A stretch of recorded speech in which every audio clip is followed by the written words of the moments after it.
Hey everybody, it's Jason from the Texas Gun Vault, and once again I'm coming to you with another range report. And today's range report is going to be on a subcompact or micro subcompact pistol, depending on how you define those terms, from a company called Kahr. Now, Kahr makes affordable pistols, and one of the things I have noticed that every time I review a gun of this price point, I get many detractors saying I get whatever it is wrong when I don't like that about the pistol. So I'm sure I'm going to get a ton of that in this review. But as I always say, I review these guns from my personal perspective, and they document my personal experiences, thoughts, and opinions, and yours may vary. But today we're going to be taking a look at the Kahr CT380. Now, this is a very small 380 pistol from Kahr. Now, I have reviewed the CW45, which is the bigger brother to this pistol, chambered at 45, only holding 6 rounds of 45. However, this is chambered in 380, but it's also only a single stack and holds 6 or 7 rounds. Well, the magazine holds 7 rounds, but I found it's only reliable with 6 in the magazine. But we'll talk a little bit more about that in a minute.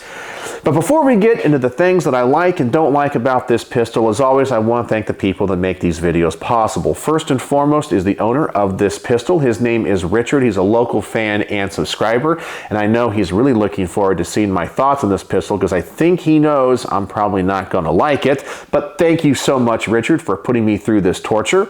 As always, I want to thank my Patreon supporters because through their monthly donations and support, they help keep the lights on around here, and you guys can join my Patreon for as little as $1 a month. There's a link in the description below, and you get to see all these videos early. And as always, I want to thank my primary sponsor for every range report here on the Texas Gun Vault, one of the best grip companies in the world, Brownworks. And while I know we're only reviewing a very affordable handgun today, most likely if you're subscribed to the Texas Gun Vault, you have a taste in higher end firearms like Colt 1911s, Beretta 92, CZ75s, or Browning high powers. And you might be thinking to yourself, man, oh man, it'd be great to have a set of customized wood grips for my pistol. Well, I have the perfect grip company for you. Brownworks. Mark is an artist, he's a craftsman, he's the owner of Brownworks, and he is always coming out with new and innovative products. Every grip he makes is custom made and to order to the customer specifications. He can make grips out of exotic woods, exotic materials, putting on custom logos, custom engravings, creating laminate woods, and doing a number of different things like using snakeskin and alligator skin. I know I'm rolling in some photos of his best work. So I'm going to ask you guys to go over and check out his website. I'm going to put a link in the comment section below as well as a coupon code for 10% off your first order. Please go over there, see what he has to offer. And remember, every grip is tailor-made to you. So make sure you contact Mark. Tell him what you're looking for. And when you do, please tell him the Texas Gun Vault sent you. All right, so let's talk about this gun. Once again, we're taking a look at the Kahr CT380. This is a micro subcompact 380 single stack, and it is the small brother to the big brother of the CW45, and it's very, very affordable. And I think many people would agree that this is probably a backup gun.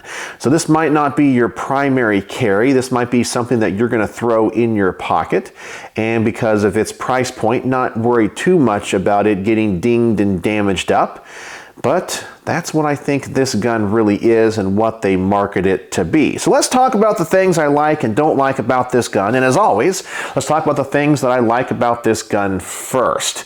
And honestly, there's not too much to talk about because I've already reviewed other Kahrs and I already pretty much know how these guns operate and how they're going to shoot. But there are a couple things about this gun that I like. First, I do like the fact that the slide is made of stainless steel. The barrel is made of stainless steel. I do agree with those choices because stainless steel is so easy to clean. If you're going to have an affordable gun that you're just going to throw in your pocket, throw in your glove compartment of your car, carry around, stainless steel is the way to go. It is so easy to clean and it's a very durable material, and I prefer for this application stainless steel over carbon steel and blued steel.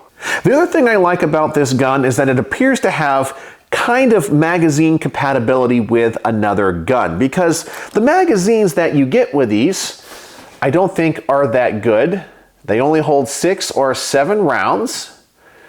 But you might be thinking, hey, that looks like a Colt Government 380 magazine. Well, I own a Colt Government 380, and I went to the safe and I pulled out the magazine. And I was like, man, that sure looks the same, because after all, the CW45 does accept officer size 1911 magazine, so maybe there's some magazine compatibility with the Colt Government 380. And lo and behold, there actually is. The only downside is, it does stick out a little bit further and the slide does not lock open, but it will feed from the magazine. So if you do find yourself having a hard time getting the factory Kahr magazines, if you are able to get some of the Colt Government 380 magazines, those will work as well, but they do have that limitation of not holding the slide open after the last shot. Some people may not care about that, but I do think it is worth noting. All right, so now let's talk about the things that I don't like. And this list might be a little bit long. And the first thing I have to mention is the trigger. I find that Kahr triggers are absolutely horrendous. They're like pulling a double action revolver trigger, but in a semi-automatic polymer striker fired handgun. The two things in my mind just don't mix. Now I understand why probably that trigger is kind of heavy and long, because that trigger pull is kind of a safety. You are definitely not going to accidentally pull this trigger. In fact, let me show it to you here on camera. And so like most Kahr triggers, we got this long take up, and you're not really sure where the wall is, when it's gonna break. Oh, there it is. You cannot stage this trigger. Then we got this really long reset, and then we gotta pull it way back again. Oh, that is just miserable. Man, even for a pocket backup gun, I really feel like the trigger needs to be so much better. And this trigger feels very heavy, but I think it's mainly because of that long take up. But let me adjust the camera, let me get out the trigger pull weight gauge, and let's actually see how heavy this trigger is. All right, so let's try out this trigger. Let's see what the pull weight is. And I'm actually kind of curious, because when I reviewed the CW45, I felt like that trigger was really heavy, but when I put it onto the gauge, it really wasn't that bad. It was just that long, unpredictable pull that made the trigger so awkward for me. But let's find out on this one. Of course, we'll drop the magazine, ensure there's no ammunition. Of course, visually inspect that chamber. Looks like we are good. And then let's get out the trigger pull weight gauge, which is once again a gift from a local fan and subscriber named Craig. Thank you, Craig. All right, let me make sure the average is clear, and let's try this trigger out. So for the first pull, 5 pounds, 7.3 ounces.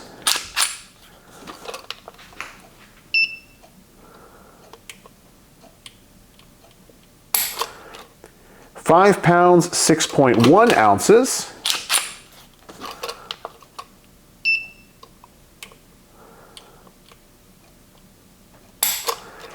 5 pounds, 5.6 ounces.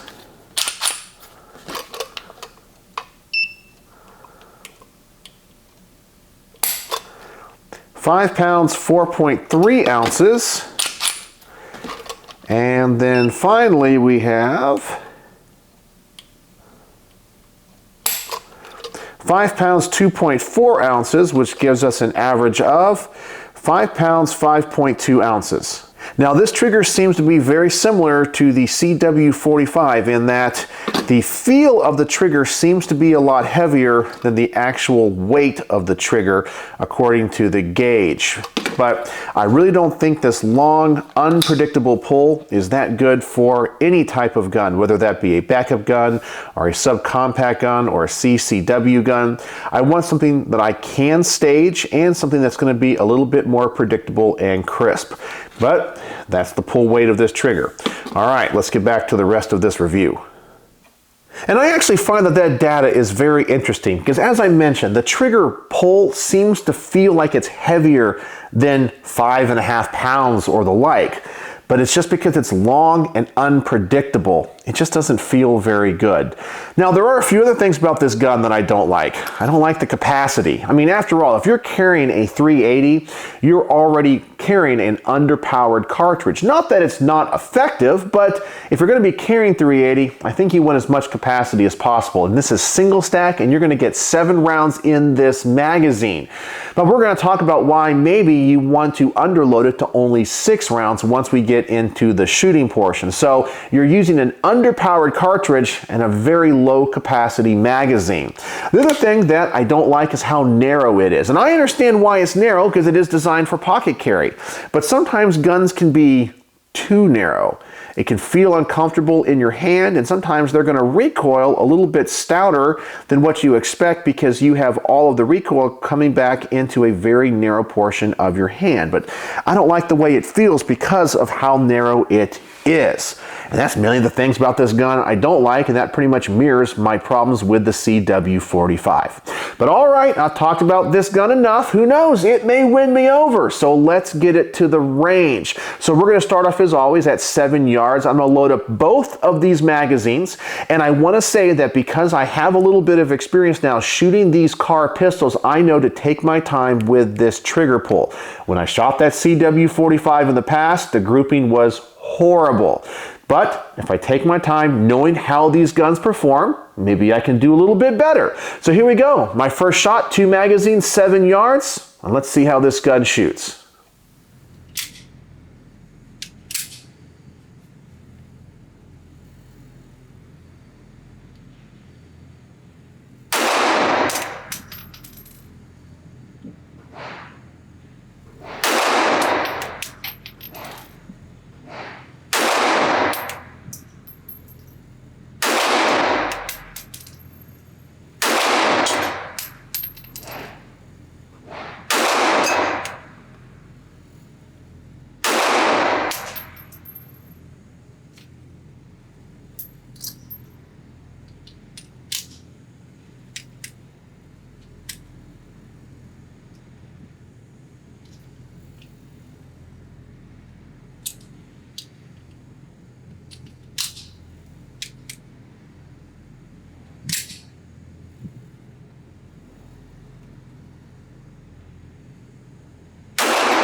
All right, and I know that group looks like it's pretty good for what this gun is, and I definitely shoot it a lot better than I did the CW45. But let me tell you, I worked really hard for that grouping. I had to concentrate a lot. Now, this is a gun that is designed for backup use, for concealed carry use, and I find that if you're going to have to use this gun in those scenarios, most likely you're not going to be shooting at a static target, and you're going to be taking your time, pulling that trigger back very gently and slowly to make sure you're on target. But that's the only way that I can shoot this gun good, so I think it kind of defeats its purpose of its use. I really want a trigger that's going to be better than that. Now, when it comes to how thin it is and its recoil, I actually thought it was relatively nice. No problems at all. Sometimes 380s can actually be a little bit snappy because the guns are so small and so light. This one actually recoils very nice and feels good in my hand, so no problems there. You'll also notice that I had some problems with the magazines, because sometimes if these things are loaded to 7 rounds, and I had the same issue both with the Colt magazine and the Kahr magazine, if they're topped off to 7 rounds, many times the slide will not take off that top round and load it. So for the rest of this range report, I'm pretty much going to be underloading these magazines to 6. And this is something that I experienced even off camera. So while it says you can load them to 7, this gun only seems to be reliable at 6. And I did try a number of different ammos as well. It just seems to be something that is similar, both magazines and this gun in general. All right, so now let's set up the target at a further distance. I'm going to go for the head on this silhouette, and I'll still take my time and shoot very deliberately, and hopefully this group will continue to be as tight as it was with a gun this small. So let's see how I do. 2 more magazines and the target at a further distance.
All right, so the group is opening up a little bit, which is to be expected with a gun this small. I do have to say the sights are okay. We have a single dot in the back and a dot in the front.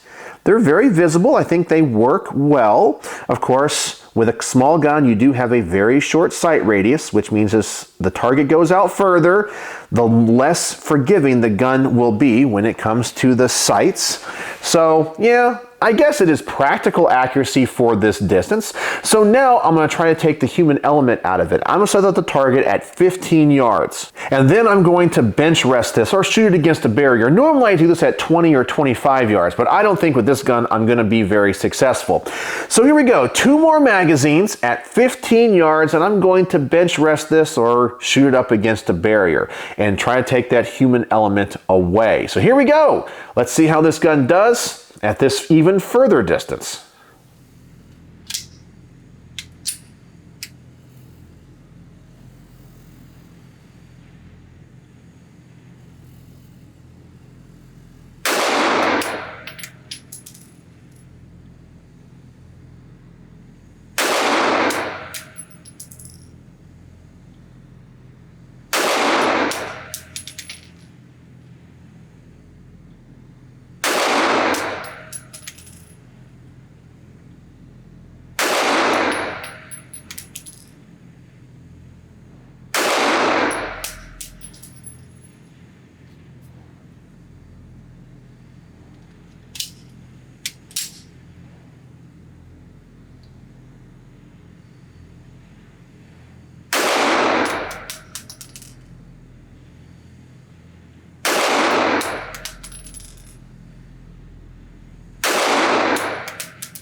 And it really does seem the further the target goes out, the pattern gets bigger and gets bigger a lot. In fact, that thing looked like a shotgun pattern. Very disappointed in that. And that's only at 15 yards. And I was still pulling this trigger back very deliberately. The thing I don't like about it, especially in a test like this, is that I can't stage this trigger. I have no idea when it's going to go off. And even if I pull this trigger back slowly, as that trigger comes back and the weight gets heavier, I'm pulling the front of the firearm down. And I found that to be very consistent with the larger partner to this, the CW45. I think that is the biggest detriment to this trigger. I understand wanting a more stout trigger in a gun this size, but you can give me one that's a little bit, I guess we'll say, more crisp and more predictable, and I think you would get a lot better accuracy with this. But this is obviously a gun designed for close-up and personal use. So if you're going to use it as a backup gun or going to use it as a CCW, and of course statistically most of those encounters that you're going to have to use a gun are going to be at 7 feet and less, and you're going to fire 3 shots, well, maybe this gun would be perfectly adequate. But for me, so far, I don't trust it. I may want something that can be a little bit better at a further distance. All right, and speaking of using this gun in a defensive scenario, I'm going to do my quick magazine change test, but I'm going to do it 2 ways because I already know this is a long trigger pull and I have had some issues when it comes to feeding. I'm going to do the first one a little bit slower than I normally do. So I am going to load up both of these magazines to 6 rounds. I'm going to shoot it relatively fast, but at a paced tempo, and hopefully I'll be able to get all of the rounds on target, change the magazine out relatively quick without any issue. So here we go. The first shooting fast quick magazine change test at a practical tempo.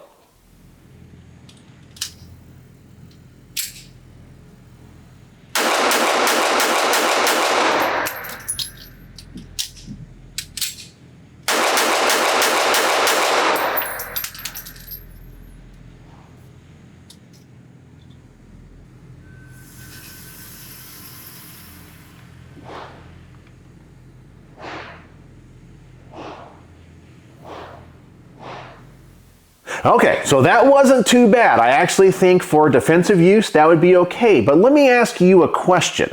Now, I tried this test a number of times, and I filmed myself doing it about 4 or 5 times, and I had about the same result.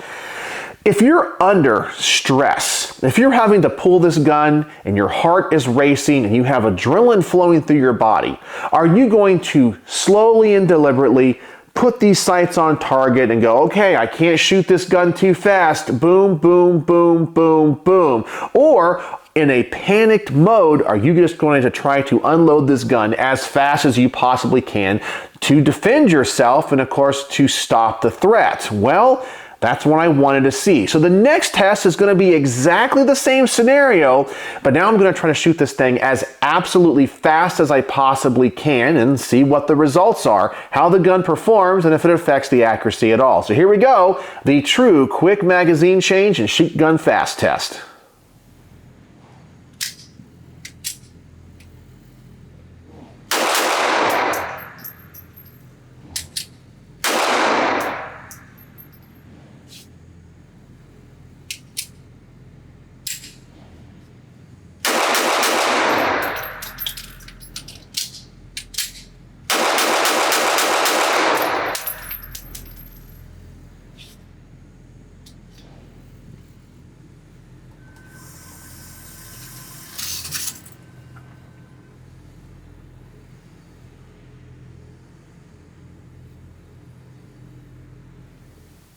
And it seems like the faster I shoot this gun, the more issues I have. Of course, the pattern is going to open up. I'm shooting this gun really, really low, but now we're having function issues. And once again, I tried this a number of different times and I got the same result. When I shoot this gun slow and deliberate, I have fewer issues. But when I start to shoot this thing fast, I start to have feeding issues. And not just from the first round of the magazine, but the third or the fourth round. It has feeding issues. And I tried this with hollow points. I tried this with a number of different manufacturers of 380, and I had the same result. So I know if I'm going to be carrying this, it's going to be for close-up personal use, and if I had to use it in that scenario, I'm probably going to want to shoot it fast, and now I'm discovering it's not very reliable for me, and it's not very accurate. You know, one of the things you have to think about when it comes to using a firearm in self-defense is the last rule, or the fourth rule of gun safety, which is know your target and what lies beyond. If you have a gun that you shoot very inaccurate, you could be held liable for injuring other people, even if the perpetrator you're trying to defend yourself against is very close. If you completely miss them and you don't know what is beyond that target, you could hit someone that is innocent. I want to have the best accuracy as possible in a gun that's going to shoot naturally for me to hopefully limit that situation and that scenario where I don't want to hit something I don't want to hit. And this gun does not provide me with that. I have just found, like the CW45, this is not a reliable gun. It's not a fun gun to shoot. And I know some people are going to defend it and tell me, I need to go look at this video where this one guy can use that gun and hit a target at 200 yards consistently. And I think that is great. But I'm just an average gun guy. I don't claim to be any type of competitive shooter or a trick shot. I'm just an average gun guy like I think many of you are. And that's what I want to review these guns from the perspective of. And to be very honest with you, now that I know it's not reliable and not accurate, I really can't recommend this gun to anybody. And I don't know why people buy this gun. Well, I really do know why, because it's affordable. People that are interested in guns but don't want to spend $500 or $600 to kind of get into that lower mid-tier level, they're like, I can only spend $150 or $200, and I've read reviews online that gun is as good as a $2,000 gun. You know, I was talking to my next door neighbor, Phil, and he has a lot of hobbies like astrophotography. And he always says, regardless of what hobby you're in, there's always going to be people that buy the cheapest things, and then they get upset when people that have more expensive things criticize the poor performance of the cheap thing. And I have seen that not only in firearms, but also musical instruments. You guys know I'm a professional musician. He sees it with telescopes and photography equipment. It's everywhere. I understand why people want to spend as little money as possible. Maybe they're not dorks and geeks about guns like you or I are, and they're going to defend their purchase, and I totally get it. But I think this gun's quality and the way that it shoots is a direct reflection of its cost. That's my personal thoughts, experiences, and opinions on this gun. And once again, you are free to disagree. So I think you guys already know what my final thoughts are on this gun. The Kahr CT380. It's just a car. It's a cheap gun. It's not a piece of junk. It does work. I had a lot of function issues with it. I find it to be a very inaccurate gun. I do not shoot it well. The trigger is horrible, and it has low capacity. For me, this is everything I do not want in a gun. But once again, if this is the perfect gun and tool for you, I think that is wonderful. Please don't think I'm criticizing you as a person or a member of the gun community if this is your favorite gun. And we can have a discussion about that in the comment section. So, on my star rating, how would I rate the CT380 by Kahr? Well, I can only give this gun 2 stars out of 5. Pretty darn low. Now, the only reason I don't go any lower is when I do shoot this gun slow and methodical at a closer distance, it actually works okay. But beyond that, it doesn't work very well. It's not a gun that I would be personally interested in. I understand its philosophy of use, but it's definitely not for me.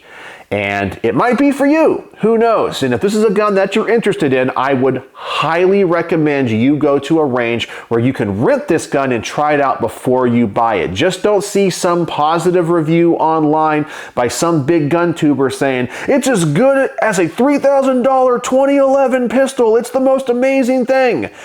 Go out and shoot it, because my experiences with this are the same as the other Big Brother Kahrs that I've shot in the past. They just don't shoot very well. They may be awesome for you, but that's just the warning I'm going to put out there. I don't think they're pieces of junk. They do work. I guess they're an okay design. But if you're only going to buy one gun and it's going to be a very affordable gun, well, make sure it's one that you shoot well, that you think is accurate and fits good in your hand. For me, this is definitely not that gun.